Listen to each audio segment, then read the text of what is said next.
pas comme d'habitude, il y a un petit truc qui a changé. Je ne suis pas apprêtée, le salon est dans tous ses états. En même temps, cette semaine, c'est la rentrée scolaire, donc vous vous attendiez à quoi? Je n'ai même plus le temps de savoir comment je m'appelle.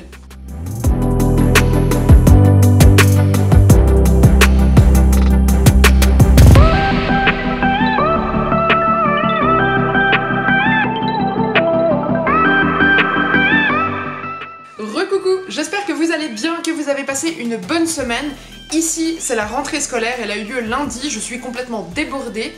À part aujourd'hui, je crois que je n'ai même pas pris le temps de me regarder dans un miroir depuis lundi, ça fait quand même un certain nombre de jours.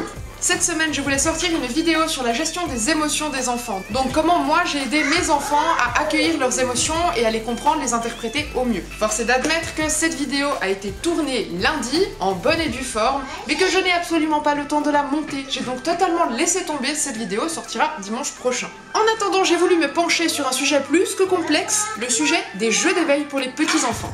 J'ai donc profité de cette semaine de rentrée pour amener mes enfants, récupérer mes enfants, travailler, faire les repas, les coucher, les lever, leur lire des histoires, faire les devoirs, couvrir les cahiers, remplir les agendas, remplir les étiquettes nominatives, vérifier les affaires de sport, acheter les pantoufles, ne pas oublier mon masque quand je les amène à l'école, vérifier les trajets avec les copains, les copines, contacter les grands-mamans qui demandent des nouvelles, courir à l'école, courir faire les courses, courir à la cuisine, courir dans la salle de bain, laver des cheveux, plier des vêtements, encore courir à l'école, aller à la commune récupérer des papiers, et enfin, travailler.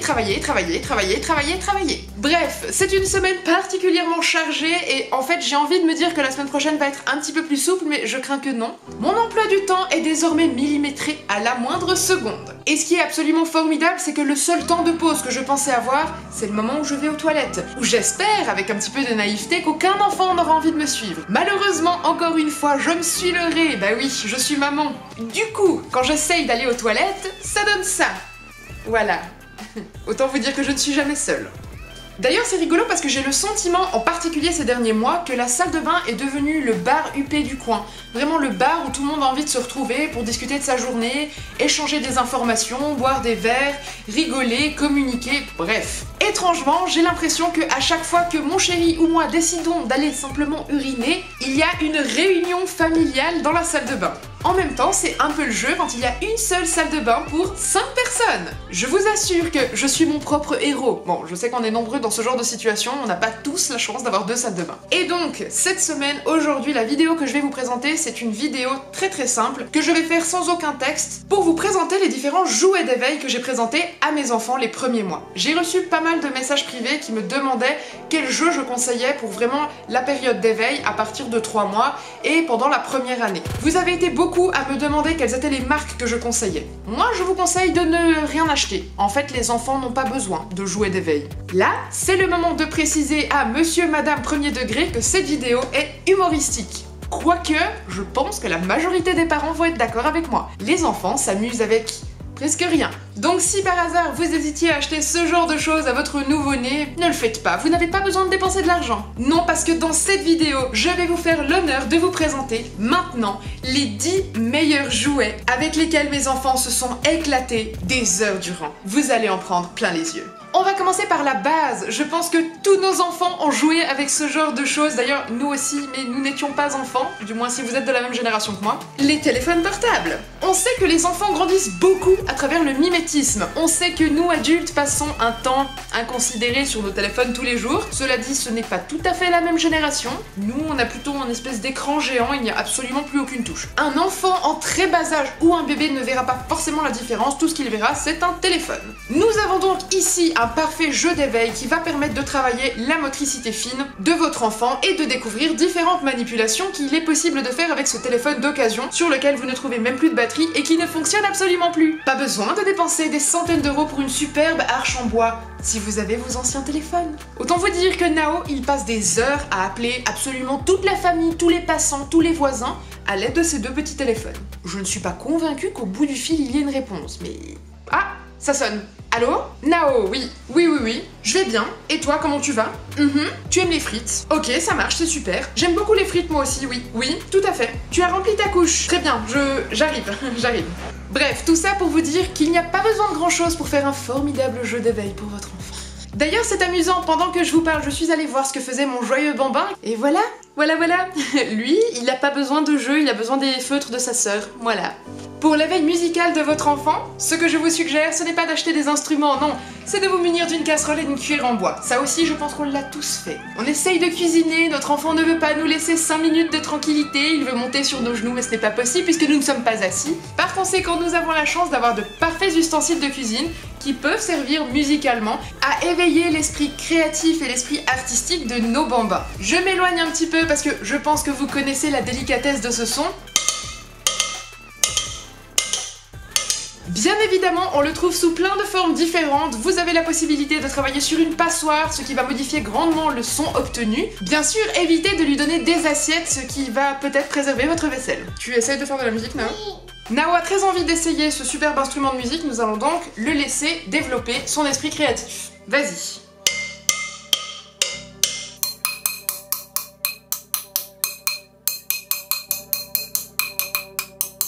Autre point important, avec cette cuillère en bois, vous avez également la possibilité de soulager les poussées dentaires. Et oui, vous n'y aviez peut-être pas pensé.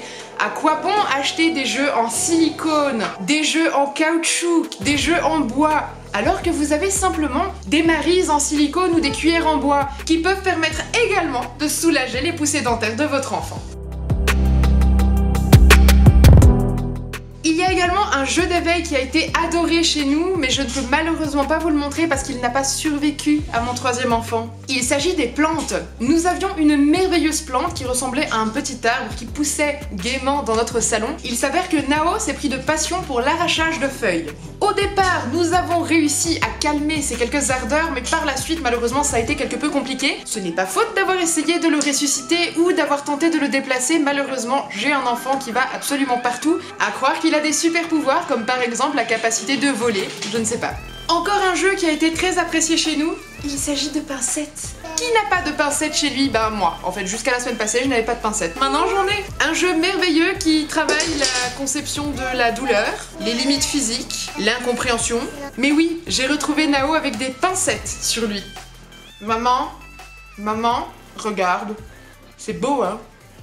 Sinon, il y a toujours quelque chose de très précieux que vous ne souhaitez pas spécialement partager, d'autant plus avec un enfant qui a moins de 3 ans. Chez moi, il s'agit de cet objet-là, qui est mon objet de travail principal, que j'utilise tous les jours, qui est particulièrement précieux et que j'ai payé une petite fortune pour pouvoir travailler. Force est d'admettre que quand je suis en train de travailler avec cet appareil posé soigneusement à côté de moi, Nao adore grimper sur mes genoux, le prendre avant que j'ai eu le temps de réagir et se laisser divaguer à ses occupations, des plus stressantes. Maman, c'est quoi ça? Maman, oh, ne le lâche pas, non, donne-le-moi, s'il te plaît. Nao, non, rends-le-moi, s'il te plaît, chérie. Allez, s'il te plaît, tu veux une pomme? Tu as envie d'un fruit, hein? Il y a aussi un truc qu'on a vécu ici, je suis persuadée qu'on n'est pas les seuls. Pendant 6 mois, on n'a pas pu avoir de papier toilette sur le dérouleur. Vous savez, le petit truc qu'on a à côté des toilettes et sur lequel on peut tirer sur le papier toilette. Eh bien chez nous, c'était non. Pourquoi, me direz-vous, pour ceux qui n'ont pas encore eu la chance merveilleuse d'avoir des enfants? Eh bien simplement parce que mon petit garçon a voué un culte très profond au papier toilette. Ou plutôt à sa capacité à se dérouler. Je crois que je n'ai pas besoin de vous faire un dessin. À chaque fois qu'on mettait un rouleau de papier toilette sur le distributeur, il ne fallait même pas 30 secondes pour que ce petit monsieur à 4 pattes ou du haut de ses petits orteils vienne absolument tout dérouler avant de nous ramener avec fierté son œuvre accomplie. Du coup, pendant cette période de 6 mois, nous avons dû nous trimballer avec une petite caisse dans laquelle il y avait tous nos morceaux de papier toilette déroulés, découpés, chiffonnés, que nous devions malgré tout utiliser parce que c'est quand même pas top déjà d'utiliser du papier toilette pour le climat.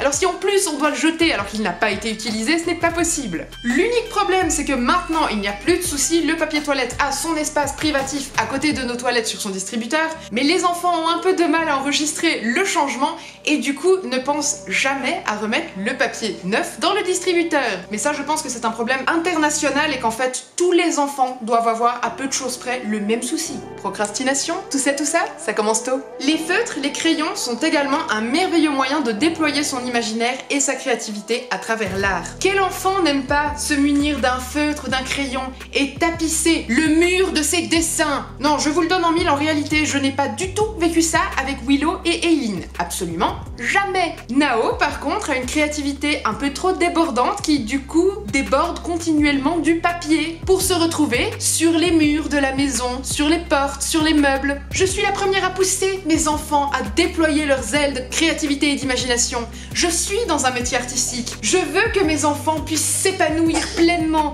créer ce qu'ils ont envie de créer, réaliser des chefs-d'œuvre, mais si possible, ailleurs que sur les murs. Je dois bien admettre que quand pour la 100e fois je retrouve un mur tapissé de feutre rouge ou de mon rouge à lèvres lorsqu'il n'a pas eu accès au feutre, c'est moyen. Mon cœur de maman a beau trouver ça esthétiquement viable, je ne suis pas convaincue que mon propriétaire soit du même avis que moi. Et pour ceux qui se posent la question, non, on ne laisse pas faire Nao. On détourne l'attention, on lui réexplique les règles en évitant la négation, et surtout, on lui propose toujours un autre support adapté s'il a envie de continuer à dessiner. L'idée n'étant pas de saquer son imagination, mais plutôt de changer de centre artistique. Voilà. Et ça fonctionne très très bien, puisque aujourd'hui, vous l'avez vu, ce n'est pas sur un mur qu'il a dessiné, c'est sur son visage, avec un feutre que sa sœur a oublié. D'ailleurs, ça me fait penser à ça, mais c'est absolument formidable. Quand on devient parent, on n'a pas besoin de faire du sport dans la majorité des cas, il nous suffit de courir après nos enfants, H24. Ne mets pas ce stylo dans ta bouche! Chérie, arrête voir de faire du bruit s'il te plaît, il y a les voisins qui dorment encore, tu recommences dans 5 minutes. On ne se met pas debout sur la table du salon, s'il te plaît, mets-toi assis. Non, n'arrache pas les plantes, c'est un être vivant. Repose ce cadre,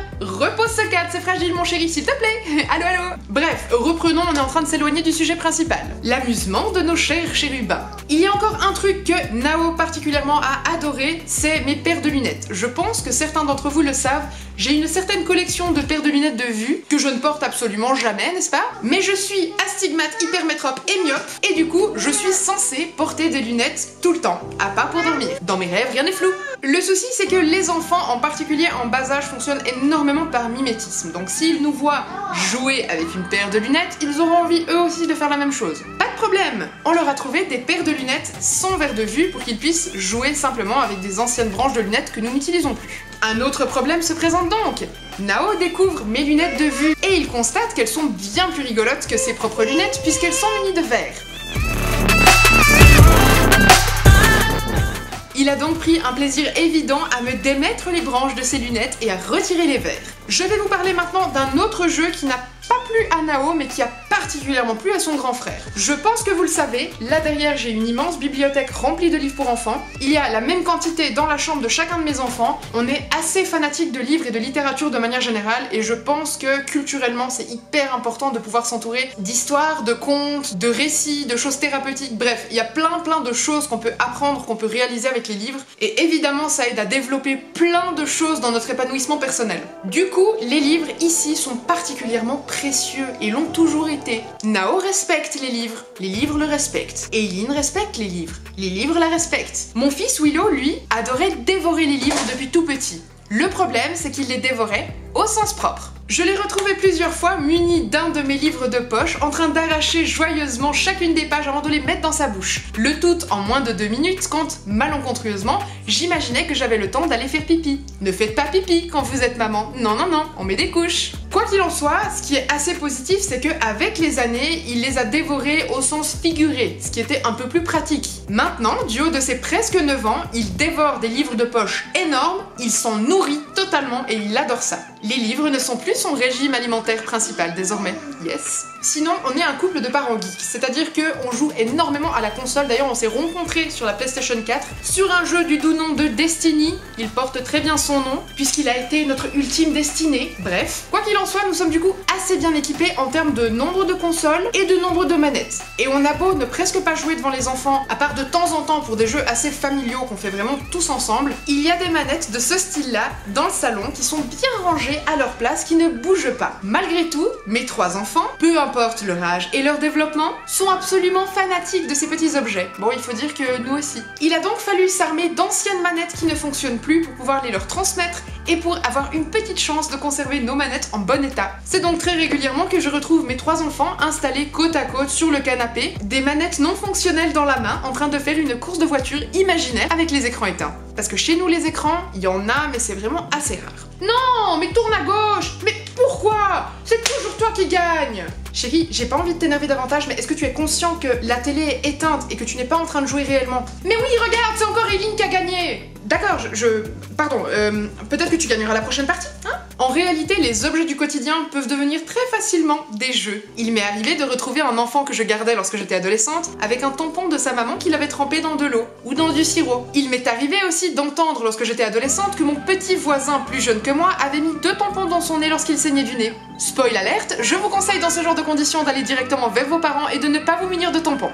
Une amie m'avait également expliqué que son enfant avait colorié l'intégralité de ses serviettes hygiéniques jetables et avait collé la partie autocollante sur un mur pour faire une décoration murale formidable. En fait, je crois que la liste des objets du quotidien qu'on peut transformer en jeux pour enfants est bien trop longue et que je n'arriverai jamais à en faire le tour parce que chaque enfant développe son propre imaginaire et ses propres envies en termes de jeux. Mais je crois, sans me tromper, que à peu près tous les objets de cet appartement pourraient être source d'amusement pour Nao. C'est dans ce genre de cas qu'on se rend compte à quel point les enfants ont besoin de grandir par mimétisme et de prendre exemple sur les adultes. Et c'est aussi là qu'on se rend compte à quel point c'est important de leur montrer nous-mêmes, avec notre propre fonctionnement, quelles sont les valeurs qu'on a envie de leur transmettre. Et il y a des âges qui sont super compliqués parce que nos enfants touchent à tout et n'écoutent pas grand-chose, ou alors on a le sentiment qu'ils n'écoutent pas grand-chose. En réalité, la capacité d'écoute d'un petit enfant est d'approximativement 2 minutes, ce qui n'est pas énorme quand on a envie d'expliquer les règles à un enfant, et il faut donc synthétiser son discours. Par ailleurs, ça fonctionne très mal de parler à un enfant avec la négation parce qu'un enfant en bas âge n'est pas capable d'entendre la négation. Donc au lieu de dire « Non, tu ne sautes pas sur le canapé », dites-lui plutôt « Viens sauter sur mes genoux ».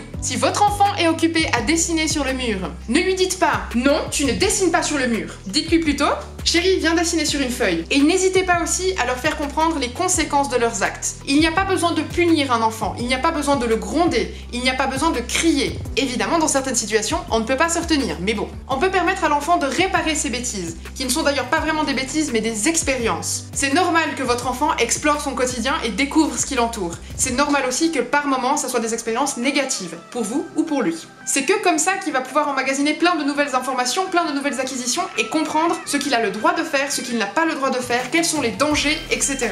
Donc plutôt que de laisser nos enfants explorer seuls les objets du quotidien, eh ben on peut les prendre avec nous et leur expliquer avec nos mots, à leur hauteur, à quoi servent tous les objets qui les intriguent. Ici, pour ce qui est de la cuisine, ils participent avec moi quand ils en ont envie, ce qui leur permet de toucher à tout, même au couteau, mais on prend des couteaux qui sont adaptés à l'âge des enfants. Pour éviter que notre enfant n'arrache les plantes, eh ben on peut le prendre avec nous et lui dire « Bah tiens, tu vas arroser avec moi, tu vas voir comment on peut faire vivre ces plantes ». Pour les livres, on peut simplement expliquer à nos enfants à quel point c'est précieux, à quel point on y tient et à quel point ça peut nous permettre d'apprendre plein de choses. Et pour valoriser un livre, ben quoi de mieux que de le lire à son enfant et de partager un bon moment avec lui. Bref, dans toutes les familles, il y a des règles et c'est normal. On peut pas tout faire, même nous adultes, on ne peut pas tout faire.